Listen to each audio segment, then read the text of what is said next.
Merci beaucoup, Monsieur le Président du jury et distingué professeur. Avant toute chose, dans les 30 minutes, vous me permettrez de rendre grâce à Dieu. Celui qui, il y a quelque temps, savait que ce jour sera. Quand personne ne pouvait y penser, mais lui savait déjà que ce décor sera planté. C'est pourquoi je lui rends toutes les actions de grâce et je m'incline au-devant de sa Seigneurie. Cela étant, je reviens sur ce qui nous concerne pour relever un fait aussi avant d'entrer dans mon propos. Dans les présentations qui ont été faites sur ma personne, je ne sais pas si c'est parce qu'on a pris en compte les 35 ans de carrière que l'autre aspect de ma personne n'a pas été pris en compte. Si j'ai fait 35 ans de carrière, mais j'ai aussi 30 ans de ministère. Je suis pasteur.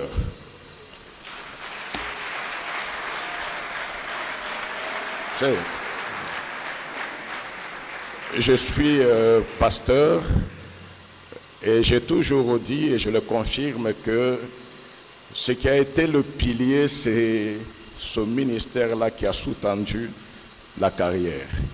On n'a pas fait mention de cela. Je ne sais pas si c'était à dessein ou c'est contraire aux us universitaires, je ne sais pas. Mais moi, je le relève.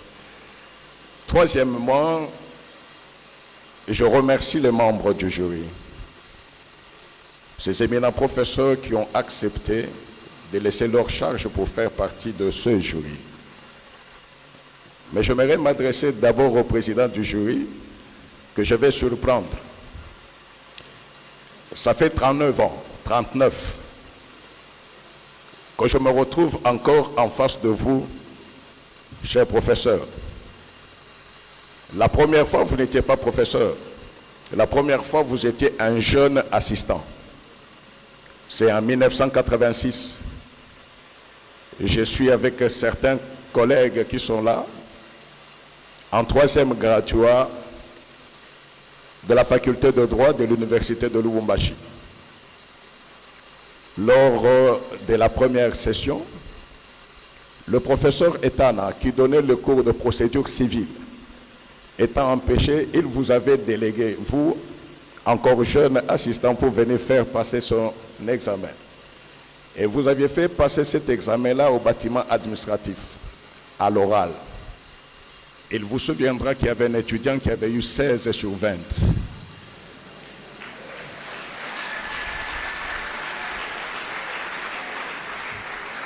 Il y a 39 ans, vous en aviez beaucoup parlé.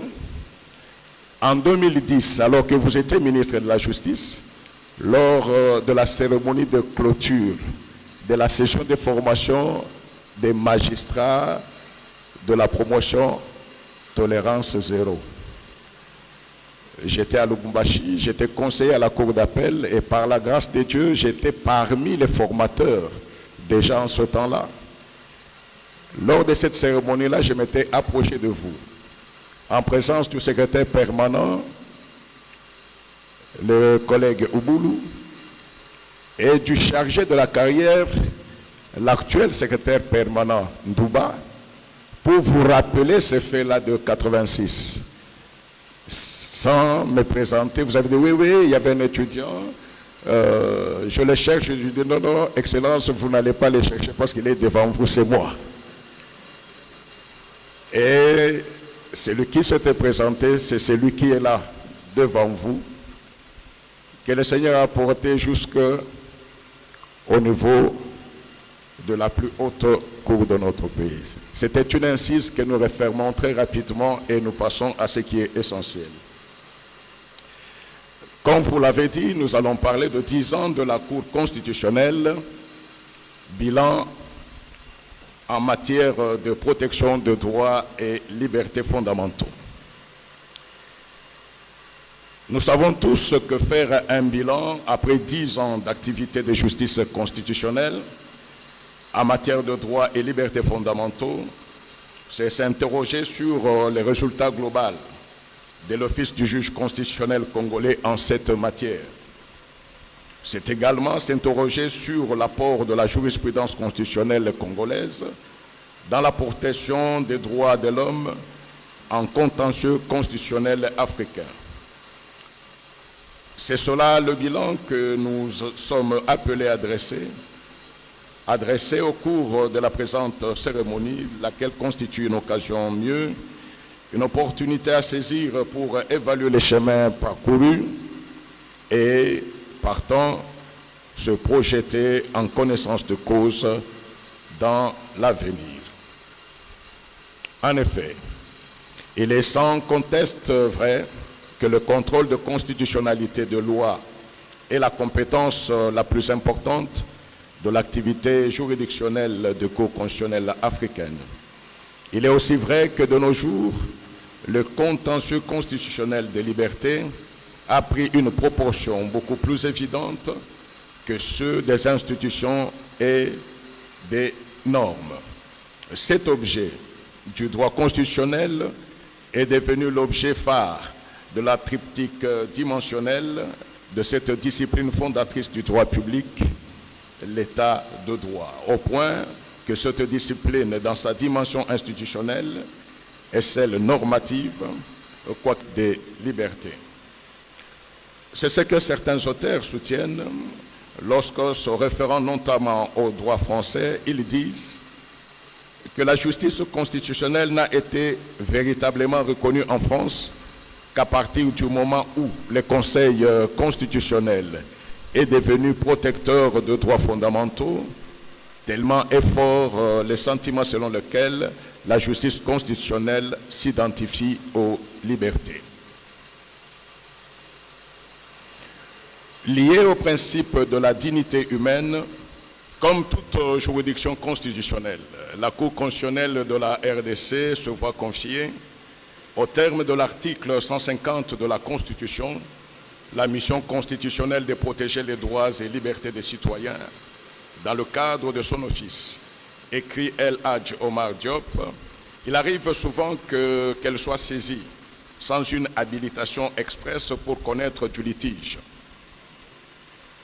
Mais comme les droits fondamentaux sont en cause, la haute instance se reconnaît compétente pour répondre les contentieux au nom de sa mission générale de gardienne de droits fondamentaux. Cette affirmation révèle en réalité une des fonctions de la justice constitutionnelle pour la protection de l'individu, celle de dynamiser la liberté exprimée par les droits fondamentaux. En effet, la Constitution est un instrument vivant qui doit adapter son contenu aux changements sociaux majeurs, étant donné qu'elle a vocation à régir des situations non prévues par son auteur. Elle doit nécessairement faire l'objet d'une adaptation et d'une évolution constante, mais mesurée. En 10 années de production jurisprudentielle, il s'y est indiqué qu'en matière de protection des droits fondamentaux, la Cour a étendu par voie prétorienne sa compétence à l'égard d'actes d'assemblée et des décisions de justice et a contribué au développement jurisprudentiel de certains droits fondamentaux protégés dans la Constitution. En sus de ce qui précède, il est arrivé à la Cour de faire prévaloir les principes de la dignité humaine sur celui de la publicité des audiences. Petit 1, l'extension de ses compétences par le souci de protéger les droits fondamentaux. La Constitution, en tant que norme suprême, doit être protégée par le seul fait qu'elle prime sur toute autre norme et qu'elle est le fondement de l'ordre juridique interne. Sa suprématie serait un vain mot si elle était violée impunément. Il y a donc nécessité à ce que la suprématie puisse être préservée et gardée hors d'atteinte. C'est pourquoi le droit a prévu l'institution d'un organe chargé de réaliser cette mission protectrice en la personne du juge. Une particularité mérite d'être souligné au regard de la nature du juge de la Constitution. En effet, une Constitution est écrite non comme une loi ordinaire, avec tous les détails possibles. Elle est généralement courte, peu claire et parfois obscure. Il revient par conséquent à son interprète, si pas d'en définir les contenus, là nous parlerons du pouvoir normatif du juge, mais au moins d'en dégager les contenus. Cette compétence reconnue au juge constitutionnel d'interpréter les dispositions constitutionnelles à chaque fois qu'il est appelé à exercer est une de ses compétences. Démontre à suffisance l'étendue des pouvoirs qu'une telle juridiction possède. En effet, aucune constitution n'est une œuvre parfaite et toute constitution demeure une toile inachevée dont la complétude peut s'opérer au prix d'une interprétation utile et dynamique du juge constitutionnel. C'est dans ce contexte que la Cour constitutionnelle congolaise interprète de manière extensive le texte l'instituant en vue d'empêcher que, dans un État se proclamant de droit, qu'il puisse exister des actes attentatoires aux droits et libertés fondamentaux. Dès lors, elle ne se fonde pas directement sur les dispositions insérées dans le chapitre réservé à la Cour constitutionnelle. Elle tire généralement sa compétence à l'article 1er de la Constitution et à l'article 150 de cette dernière. L'article 1er fait de notre pays un État de droit. Et l'article 150 fait du pouvoir judiciaire dont elle fait partie garant des libertés individuelles. Sur fond de ces dispositions, elle organise un raisonnement déductivement conséquentialiste.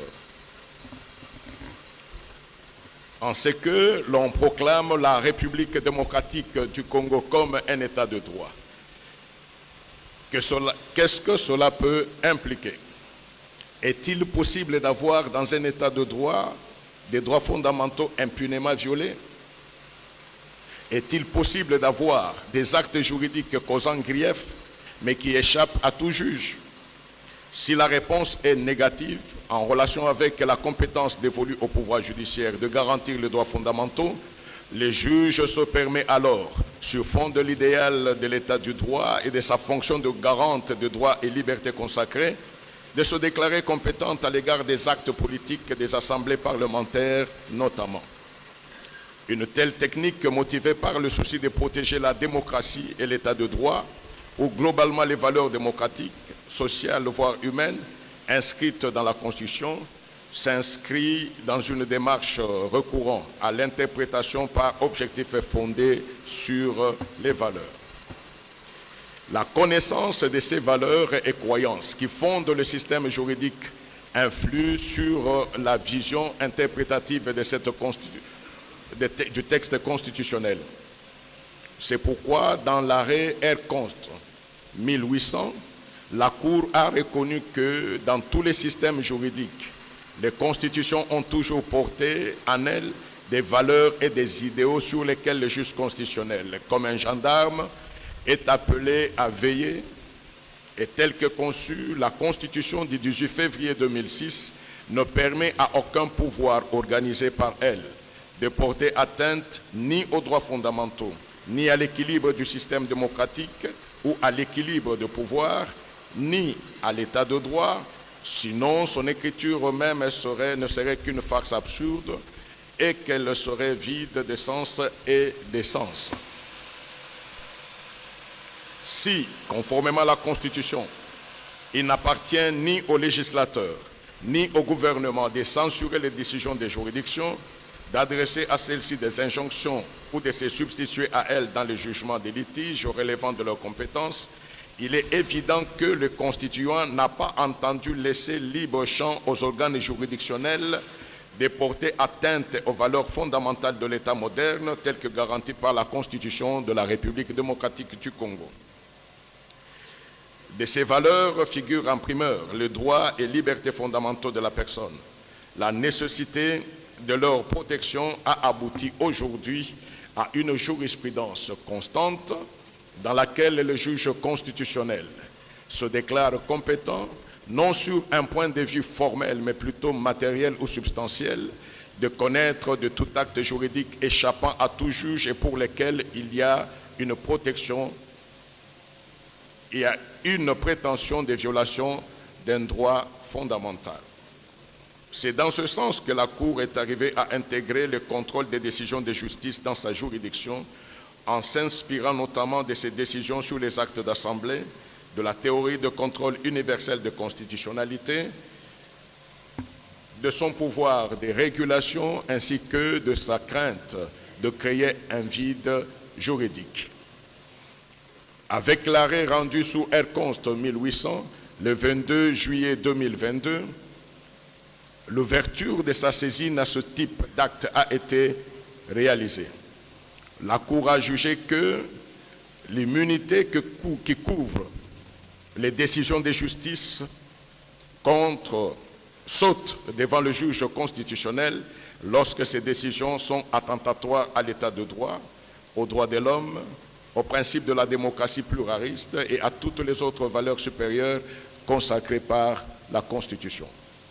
Depuis lors, d'autres procédures ont été ouvertes devant la Cour contre la décision du Conseil d'État, voire notamment le R-Const 1882 du 22 mars 2023 et de la Cour de cassation, voire le R-Const 1933/1941 du 12 mai 2033, dans lequel elle a affirmé cette position. Point 2. Le développement progressif de certains droits fondamentaux. Durant cette décennie, la Cour a connu de nombreux recours des justiciables contre les décisions des assemblées politiques délibérantes. La plupart de ces recours concernent soit le droit de la défense, soit le droit à l'égale protection de loi. Nous allons à titre d'illustration présenter la perception de la Cour relativement au droit de la défense. Petit 1, le droit de la défense. Dans une espèce en 2017, la Cour est saisie par un gouverneur qui a été renversé à la suite d'une motion de défiance pendant qu'il se trouvait en dehors de la province au moment où la motion en question a été adoptée. Son déplacement était justifié car opéré en toute régularité du fait qu'il était appelé à répondre à des obligations étatiques à Kinshasa concomitamment à la notification de la motion initiée contre lui.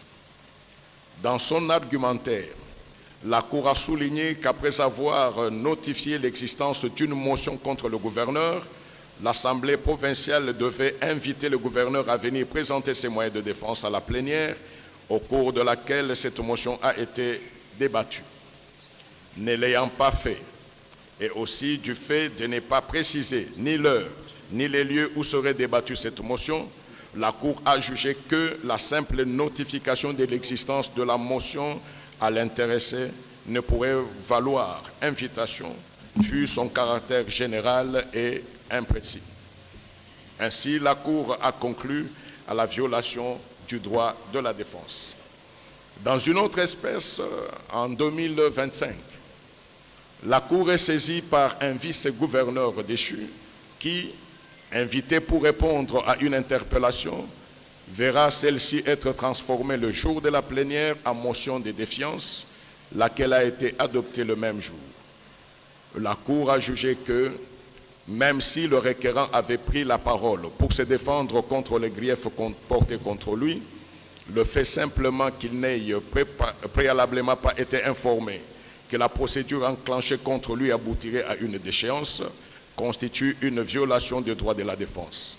Pour la Cour, le respect du droit de la défense implique que la personne mise en cause ne puisse être sanctionnée sans qu'elle ne soit mise au courant que la procédure initiée contre elle aboutirait à une sanction.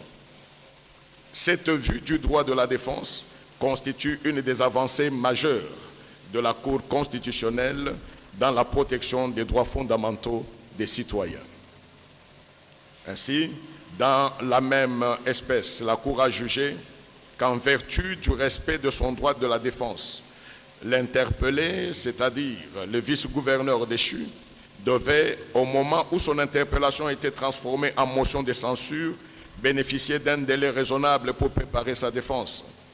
Pour la Cour, le temps nécessaire à accorder à la personne accusée entre l'information des greffes à sa charge et le jour de sa réplique constitue une composante indispensable du droit de la défense. En effet, au-delà de l'information sur les greffes, la personne sur laquelle pèse un risque de sanction doit disposer d'un temps et de facilités pour préparer utilement ses moyens de défense.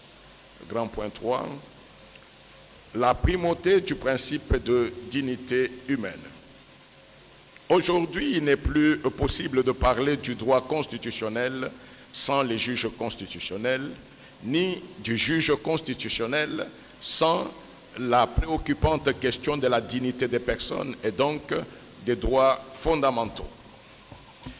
Dans une espèce presque récente, la Cour constitutionnelle a été saisie par voie de questions préjudicielles au travers d'une exception d'inconstitutionnalité soulevée en pleine audience contre l'article 566 de la loi portant Code de la famille pour violation de l'article 20 de la Constitution. Pour les requérants, les débats en matière du divorce devaient se conformer à l'article 20 de la Constitution et non à l'article 566 du Code de la famille. Pour votre gouvernement, l'article 566 du Code de la famille prévoit qu'en matière de divorce, la cause est instruite dans la forme ordinaire mais délibérée à huis clos. Alors que l'article 20 de la Constitution dispose que les audiences des cours et tribunaux sont publiques, à moins que cette publicité ne soit jugée dangereuse pour l'ordre public et les bonnes mœurs. La Cour était donc devant une disposition législative datant de 1987 qui consacre le huis clos lors des débats en matière de divorce et une disposition constitutionnelle de 2006 qui pose le principe de la publicité des audiences. Dans l'espèce, nous avons reconnu tout d'abord que le principe de la publicité des audiences vise à protéger les justiciables contre une justice secrète échappant au contrôle du public, participant de ce fait à la bonne administration de la justice et à la garantie d'un procès équitable. Ensuite, nous relevons que ce principe de la publicité d'audience n'évoluait pas en vase clos, car pouvant subir des inflexions dans certaines conditions, notamment lorsque la publicité nuirait aux intérêts de la justice ou lorsque les circonstances particulières au droit, au respect de la vie privée, consacrées à l'article 31 de la Constitution, l'exigent. C'est dans ce sens que la Cour est arrivée à juger que l'article 566 du Code de la famille, qui prévoyait les huis clos en matière de divorce, ne s'écartait pas de l'article 20 de la Constitution qui consacre la publicité d'audience, mais participait au contraire à l'équilibre entre les droits fondamentaux en faisant prévaloir en cette matière de divorce le droit au respect de la vie privée par rapport à la règle de la publicité des audiences. Dans sa motivation, la Cour a justifié cette position en soutenant que, par le fait qu'en droit congolais, le divorce d'un mariage est une mesure exceptionnelle et salutaire, décider du huis clos serait la bonne décision en ce qui le permet que, pour des questions aussi personnelles et délicates, intimement liées à la vie privée entre deux personnes mariées, la publicité serait dangereuse dans la mesure où les raisons qui fondent généralement le divorce sont d'ordre intime et ne peuvent pas être exposées à la lumière du public. Il ressort de tout ce qui précède que c'est en réalité au nom de la dignité humaine, particulièrement de la dignité de deux personnes mariées qui sont en procédure de divorce, que le droit au respect de la vie privée, prévu à l'article 34 de la Constitution, devait primer les principes de la publicité des audiences consacrés à l'article 20 de la Constitution. En conclusion, 10 ans après sa mise en place, la Cour constitutionnelle de la République démocratique du Congo s'est progressivement imposée comme un véritable rempart de la protection de droits et libertés fondamentaux, en élargissant de manière prétorienne l'étendue de ses compétences, en consacrant des principes essentiels tels que le droit à la défense, l'égalité devant la loi ou encore la protection de la vie privée. La Cour a su affirmer sa mission de gardienne des valeurs constitutionnelles. Sa jurisprudence, souvent audacieuse, démontre un engagement affirmé en faveur de l'état de droit, non comme simple principe formel, mais comme exigence concrète de justice, de respect de la dignité humaine et de consolidation démocratique. Ce dynamisme interprétatif qui place la personne humaine au centre, au cœur du droit constitutionnel, mérite d'être salué et encouragé. Cependant, ce bilan, aussi encourageant soit-il, invite à une vigilance constante. Les droits fondamentaux ne sont jamais définitivement acquis et leur protection exige non seulement des juges courageux et indépendants, mais aussi des citoyens conscients et des institutions responsables. C'est à ce prix que la justice constitutionnelle continuera d'être un véritable instrument du progrès, de paix et de liberté dans notre société. Je vous remercie.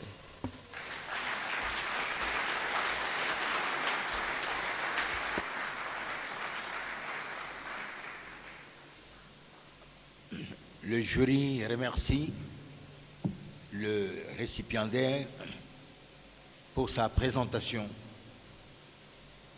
Je demande à Monsieur le recteur d'autoriser le jury à se retirer pour délibérer.